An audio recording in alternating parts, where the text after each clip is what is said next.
Hello, my name is Chris Kolakowski. It's my great honor and privilege to be the director of the MacArthur Memorial, which is a historic site, museum, and a research archive located in the heart of downtown Norfolk. And today what we're going to do is we're going to talk about the MacArthur Memorial, who we are, what we do, and how we serve the citizens of Norfolk, Hampton Roads, the United States, and beyond. So let's get started. First, the basics. This is who we are. We were founded in 1964, 53 years ago. In fact, the de facto dedication of the memorial was General MacArthur's funeral on April 11th, 1964, which was one of the largest events in the history of Norfolk. And as you can see, we're a museum and archive dedicated to the life and times of General of the Army Douglas MacArthur, who's buried in the memorial with his wife, Jean. The life and times is basically the American Civil War up through 1964 and everything in between. And contrary to popular belief, we are a bureau of the City of Norfolk, and we operate it in close partnership with the nonprofit General Douglas MacArthur Foundation. Moving on, let's look at our vision and mission. And you can see on the screen here what our vision and mission are. We are an internationally recognized military history museum and historic research center. And the key thing in the mission statement I want to point out is the big audience that we serve. We don't just serve tourists, we serve scholars, we serve students, and we'll explore a little bit about how we do that, but we tend to think in terms of a big audience. General MacArthur always believed this was not a place just about him, but it was a place to learn and be inspired, and it was also a place dedicated to the millions of men and women who fought the world wars and Korea. So let's move on, and let's again talk a little bit about the basics. If you want to come and visit the memorial, if you want to know where we are, you can see it right here. 198 Bank Street in downtown Norfolk. And one of the other big questions we always get is we're free and open to the public. There's no admission. We're free and open to the public. That's actually something that General MacArthur was keen on including when he donated his items to the city. You can see our operating hours as well. We're open every day but Monday. We have 3 buildings that you're welcome to come and visit. And as you can see, we get 45,000 visitors a year, and that number, fortunately, is climbing. We are a public face to Norfolk, of Norfolk to the region and the world. As a matter of fact, of those 45,000 visitors, at least 1 out of 5 of our visitors are international visitors, and many of them come specifically to Norfolk to see the memorial. And you can see at the bottom one of our major initiatives coming up, the centennial of World War I and the 75th of World War II. And before I get into the different components of the memorial, it's probably a good idea at this point to answer what's really one of the most common questions that we get, which is why Norfolk? Why is this here? Well, General MacArthur has very, very deep roots in this city. As a matter of fact, the short answer is Mom. The short answer of why it's here is Mom. MacArthur's mother's family has very, very deep roots in the city. And when General MacArthur was here in 1951 to dedicate the old family estate as a city park, he said, "Finally, I feel I've come home." And he always had regarded Norfolk as a spiritual home. And when it's about 10 years later, when he's starting to figure out what he wants to do with his collection of memorabilia, his uniforms, the accoutrements from his service, but also his massive, massive archive that we'll talk about in a minute, the mayor of the city, Fred Duckworth, remembered that statement and went to General MacArthur and said, "We will build you this memorial, we'll open it to the public like you want, and we'll even allow you to be buried here with your wife." And MacArthur loved that idea. And the pull of home, the pull of the heartstrings won out. And so the MacArthur Memorial is here. So that's why Norfolk. That's why we're here. Now, one of the first components, and in many ways is probably one of the ones that the city really wanted when they got there, when they set up the MacArthur Memorial, is our archives. And it's not just General MacArthur's things, although we have all of the MacArthur papers that are still extant. It covers also people that served with him. We have 18 of his subordinate generals. We have people that served with him in World War I or served under him in World War I. We have movies, photographs. It's 2.5 million documents related to the life and times of General MacArthur, many of which are one of a kind. And we have scholars from around the world that either contact us by email or will come here to research and look at different aspects of MacArthur's life and times. It's important to point out that General MacArthur is the most famous non-native in the Philippines, South Korea, and Japan. And scholars from all 3 countries are very interested in what he did for their countries during his life and during his career. And so this is what the archives is tremendously about. As you can see, we've been growing quite a bit. Our research, the number of researchers we've been using has doubled since 2013. The number of books we have, 16,000 books, doubled within the last 2 years. So it continues to be a growing and vibrant place that is supporting and encouraging scholarship on General MacArthur. You know, this could very easily, the memorial could very easily be just a static place, but through encouraging future scholarship and by servicing scholars and encouraging people to continue to learn and be inspired by MacArthur's life and times, through the archives, through the other things that we're going to talk about here in a minute, it really makes this place a living, breathing entity, which is what General MacArthur wanted. Let's move forward and look at another part of our program, which is one of the other big kind of things you think of when you think of a museum and a memorial, which is our collections.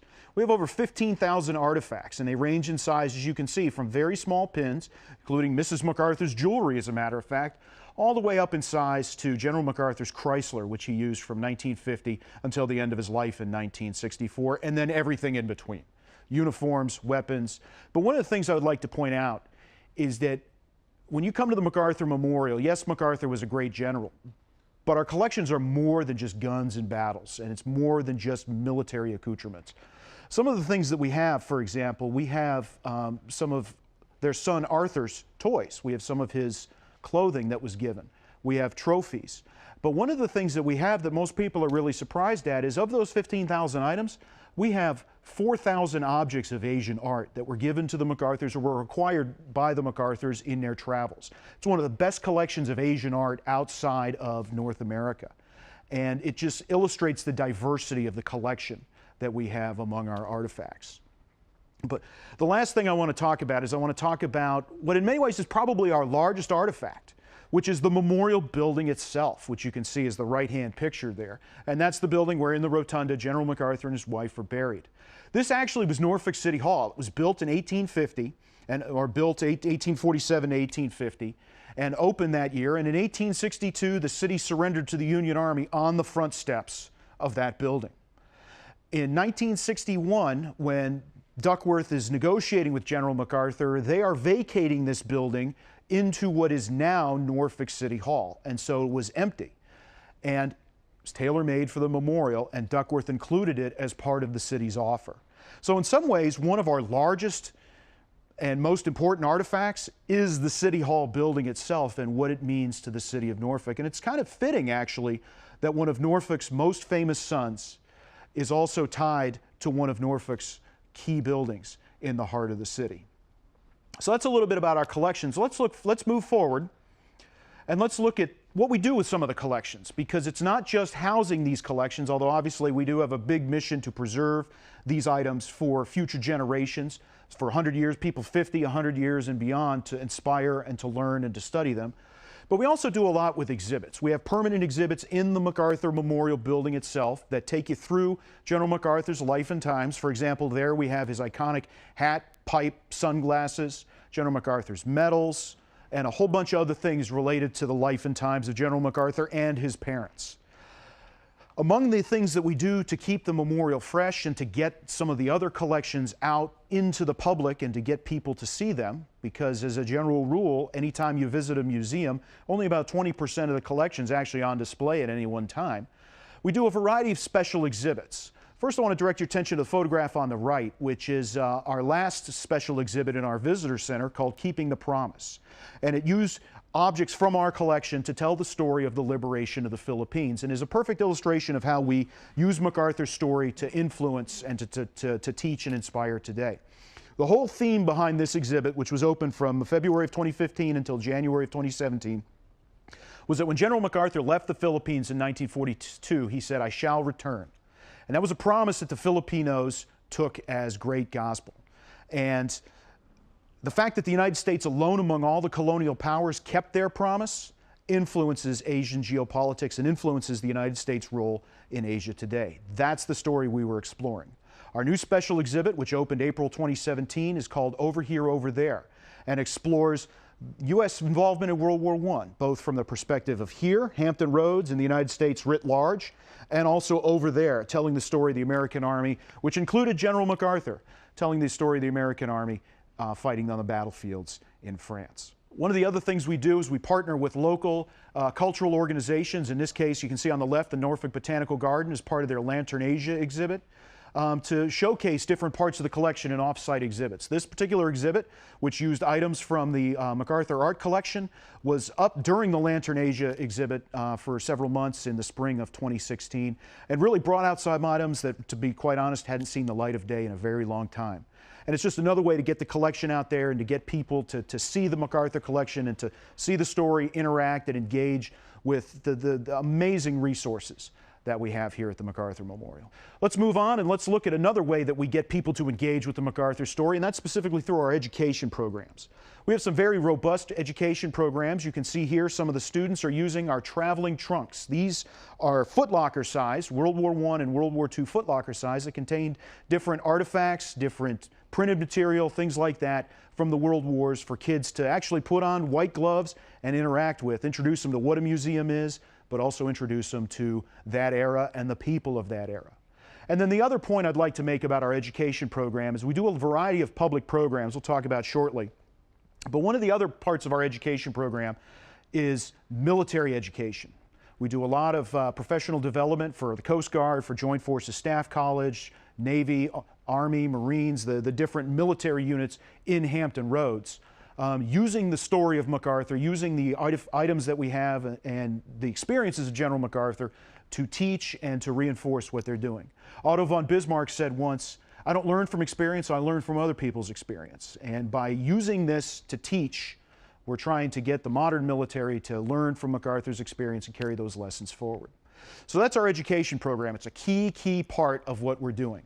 General MacArthur issued a charge in 1962 that we are still very much fulfilling, which is to look toward the future, yet not neglect the past. And through the education program, we really answer that charge. So let's move forward. Special events, programs, outreaches, we've already touched on a lot of these. We do book signings, we support different community events, and then the Cards for Veterans program, which we've started in the last 2 years.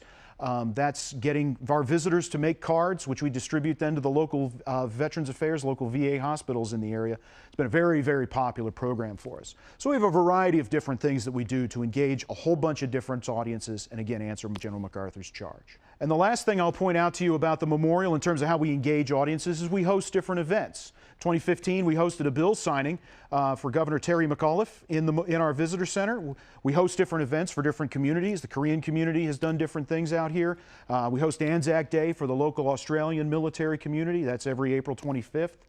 So we're a venue also, and we try and be a community center, which again fulfills General MacArthur's vision.